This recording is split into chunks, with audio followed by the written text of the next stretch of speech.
My whole life, they called me the family curse. Every disaster, every... For 30 years, I believed I was born to destroy this family. That's what they told me. That's what I told myself. But this box told a different story. Grandpa always said the truth was buried where no one would think to dig. He was right here, hidden for 34 years. They called me a curse because it was easier than telling me the truth. But my grandfather knew. This isn't the story of a curse. This is the story of a secret that protected me my entire life. And now, it's time the whole family finally hears the truth. They called me the family curse before I even understood what the word meant. I was 6 years old the first time I heard it. My mother said it under her breath in the kitchen, thinking I couldn't hear her through the thin walls of our farmhouse. My father's business had failed that week, and instead of talking about interest rates or bad investments, she whispered, "Ever since Elena was born, nothing in this family has gone right." I stood in the hallway in my socked feet, gripping the doorframe, and something inside my small chest cracked open and never quite closed again. If you've ever been blamed for something you didn't do, if you've ever carried a weight that was never yours to carry, I think you'll understand this story. And if it moves you even a little, I'd be so grateful if you hit like and subscribe before we begin, because stories like this deserve to be seen by more than just the people who already believe them.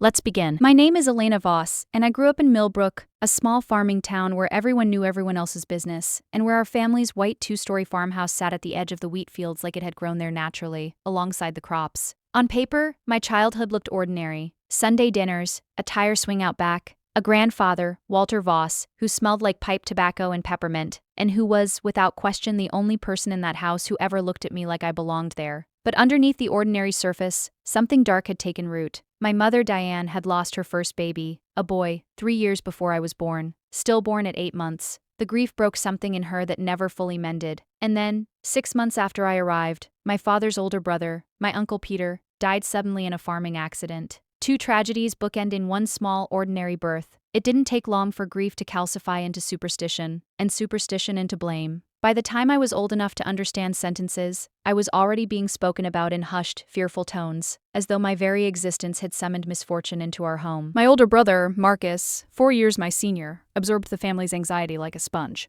He wasn't cruel, not exactly, but he kept a careful distance from me, the way you might keep distance from a candle you'd been told might burn the whole house down. My father, Richard, was quieter about it than my mother, but his silence was its own kind of confirmation. He never contradicted her.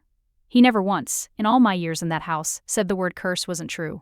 Only Grandpa Walter refused to participate in the ritual of blame. He was my father's father, a tall, weathered man with enormous hands roughened by 60 years of farm work, and eyes the same hazel color as mine, a detail I would later understand mattered more than I ever imagined. When the rest of the house grew cold and superstitious around me, Grandpa Walter would find me in the barn, or under the oak tree at the edge of the property, and he'd sit with me without saying much of anything. Just presence. Just company. "You're not what they say you are, Elena girl," he told me once when I was maybe 9, crying into the sleeve of my jacket after my mother had snapped at me for spilling milk, calling it, "just like you, ruining everything you touch." He knelt down to my eye level, took my chin gently in his rough hand and said, "One day, you're going to understand something about yourself that's going to make all of this make sense. I promise you that. But it's not mine to tell yet."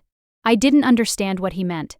I spent the next 25 years not understanding what he meant, carrying his cryptic promise like a stone in my pocket, occasionally taking it out to turn it over in my mind during the loneliest nights, wondering if he'd simply been trying to comfort a sad little girl with an empty promise that meant nothing at all. I left Millbrook the day after I turned 18.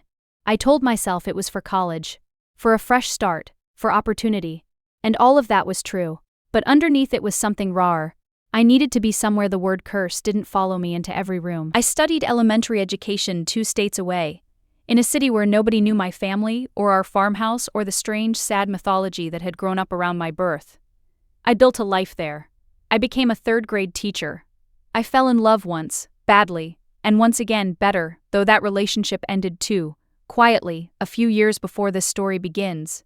I visited Millbrook twice a year, Christmas and Grandpa Walter's birthday in July, and every visit felt like stepping back into a story I'd never agreed to be a character in. My mother and I maintained a careful, brittle politeness. We didn't fight anymore, not really, but we also never healed.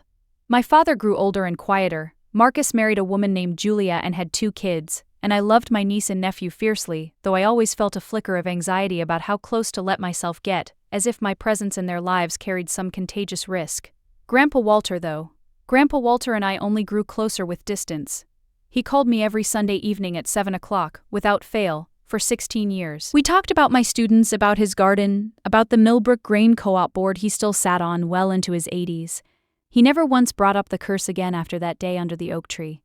But I always felt it hovering behind his voice, that unfinished promise, waiting. Grandpa Walter died in March, 2 days before what would have been his 89th birthday. It was his heart, quick and merciful as these things go, and he passed in his sleep in the same farmhouse bedroom he'd lived in for 60 years. I got the call from Marcus at 5:40 in the morning, and I remember sitting on the edge of my bed in the dark for a long time before I could make myself stand up. The funeral was small, the way Grandpa Walter would have wanted it, just family, a handful of old Millbrook neighbors, and Pastor Allen from the little stone church on Maple Street. I stood between Marcus and my mother at the graveside, and for the first time in years, I let myself cry openly in front of my family, not caring what story they might spin about my tears. Grief, at least, was something I was allowed to feel without suspicion. It was 3 days after the funeral, while we were clearing out the farmhouse, that everything changed. The family attorney, a soft-spoken man named Gerald Hollis, who had handled the Voss family's affairs for nearly 40 years, called a meeting in the farmhouse living room to go over Grandpa Walter's will. The will itself was straightforward. The farmhouse and land to be divided between my father and his surviving siblings, some savings distributed among the grandchildren, small mementos assigned by name. But at the very end, Gerald cleared his throat and said, "There's also this," and produced a sealed envelope with my name written on it in Grandpa Walter's unmistakable slanted handwriting. Mr. Voss was very specific. This was to be given to Elena directly, and only Elena, after the reading of the will. I felt every eye in that room land on me at once. My mother's expression flickered with something I couldn't name, not quite fear, not quite guilt, but adjacent to both. Marcus looked simply confused. I took the envelope with hands that had already begun to shake, some part of me instinctively understanding that this was the promise Grandpa Walter had made to me under the oak tree, finally being kept. I didn't open it in front of them. I couldn't. I walked out onto the porch, sat down on the old swing that still creaked exactly the way it had in my childhood, and broke the seal. Inside was a letter, several pages long, written in Grandpa Walter's careful hand, along with a small brass key. The letter began, "Elena girl, if you're reading this, then I'm gone, and it's finally time you knew the truth I've been carrying for 34 years. I need you to know, before anything else, that you were never the curse in this family. You were the one good thing that came out of the worst year of our lives, and I have spent every year since making sure you'd survive long enough to hear that." I read that first line 4 times before I could make myself continue. The letter explained everything. The year I was born wasn't simply a year of coincidental tragedy, as the family myth suggested.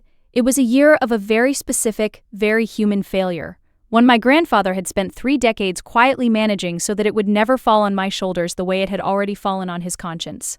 My Uncle Peter's death in the farming accident, the one my mother had always linked to my birth as though causation ran through cursed timing rather than mechanical failure, had not been a random accident at all. Grandpa Walter had known for months that the grain auger on the old combine harvester was faulty, a repair he had put off due to a tight harvest season and thin financial margins that year. He had asked Peter to operate that specific machine the morning of the accident, despite knowing about the fault, because they were short-handed and behind schedule. The guilt of that decision, of choosing productivity over caution and losing his own son because of it, was a weight Grandpa Walter had carried silently for 34 years, never once speaking it aloud to another living soul, including his own wife, my grandmother, who had died 9 years earlier, still believing it was simply bad luck.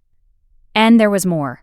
My mother's stillborn son, the loss that had cracked something in her 3 years before I was born, had a complication my grandfather had also known about and never disclosed.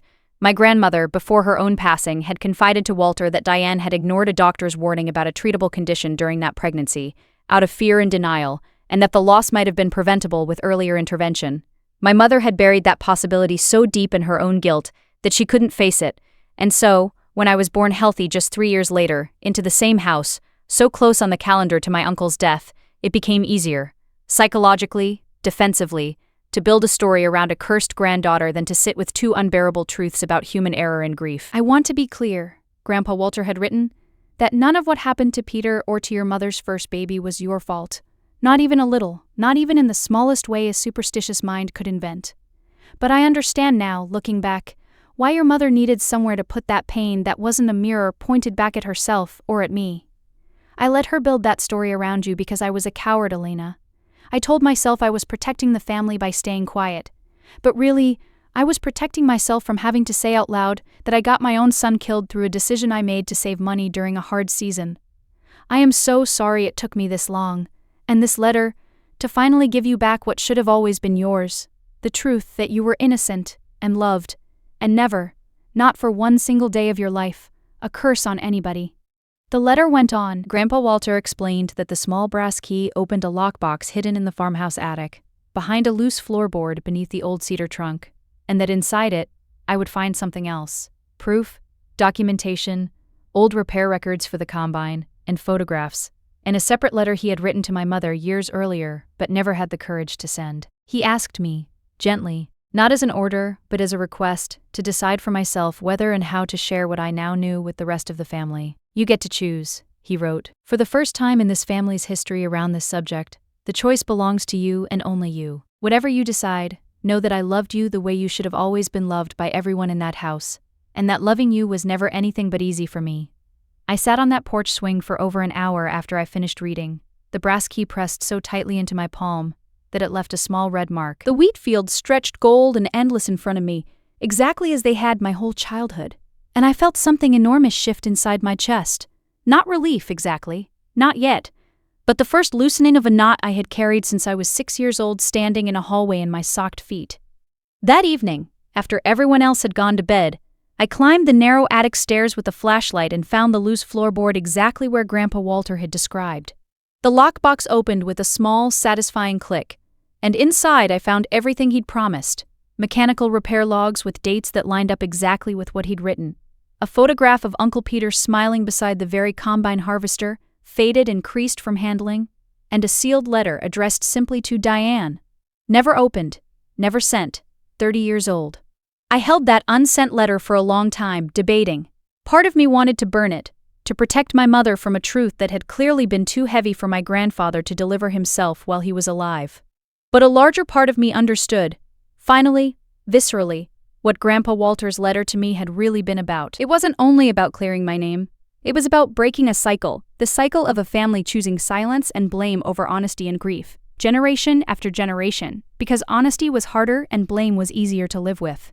I decided to bring the unopened letter, along with everything else, downstairs the next morning.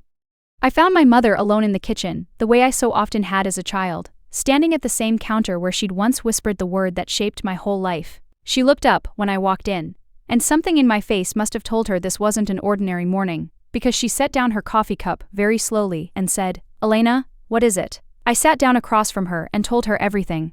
I told her about the combine, about Peter, about the pregnancy complication my grandmother had confided all those years ago. I watched 34 years of grief and guilt and quiet self-blame move across my mother's face in real time, and when I finally slid Grandpa Walter's unopened letter across the table to her, her hands trembled the way mine had on the porch swing the day before. She read it in silence. When she finished, she didn't speak for a long time.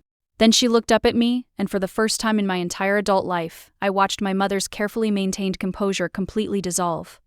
"I did that to you," she said, her voice breaking. "For 34 years I let you believe you were the reason our family fell apart, because it was easier than admitting I couldn't forgive myself. Elena, I am so sorry. I am so sorry.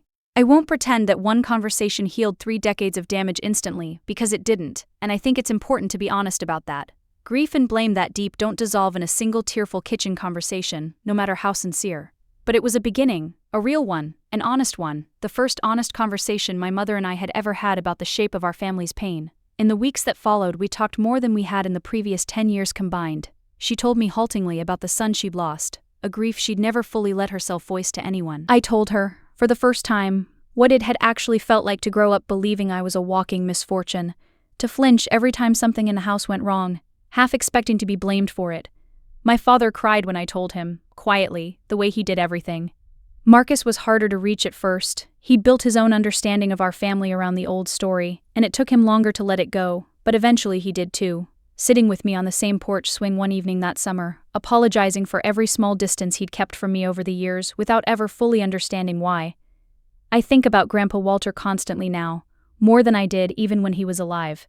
I think about how he carried that guilt silently for 34 years, choosing, every single day, to protect me from a truth that would have set me free decades earlier, because he was afraid of what it would cost him to say it out loud. I've made a kind of peace with that. He was human, flawed, frightened in the specific way that people who've caused real harm are frightened of their own reflection. But in the end, he gave me the truth anyway. He just needed his whole life, and the safety of no longer having to live in the world he'd have to face afterward, to finally do it. I still visit Millbrook regularly, more often now than I used to. I sit on the porch swing sometimes with my mother, and we don't always talk. Sometimes we just sit, the way Grandpa Walter and I used to sit under the oak tree, and that silence feels entirely different now. It isn't the silence of blame anymore, it's the silence of two people who finally understand each other. If there's one thing I want you to take from this story, it's this. The labels people put on us in our most vulnerable years, the things we're called before we're old enough to defend ourselves, are so rarely about who we actually are. They're almost always about the things other people can't face about themselves. I was never a curse. I was a little girl who arrived during the worst year of my family's life, and instead of being held through that grief, I was made to carry it. It took 34 years and one brave, imperfect deathbed act of honesty from my grandfather to finally set that weight down. Wherever you are, whatever label was handed to you too young to refuse it, I hope you find your own letter one day, your own brass key, your own moment of finally understanding that the story you were told about yourself was never the whole truth. And if this story meant something to you, please don't forget to like this video and subscribe to the channel, because there are so many more stories like this one still waiting to be told. And I'd love for you to be here for the next one.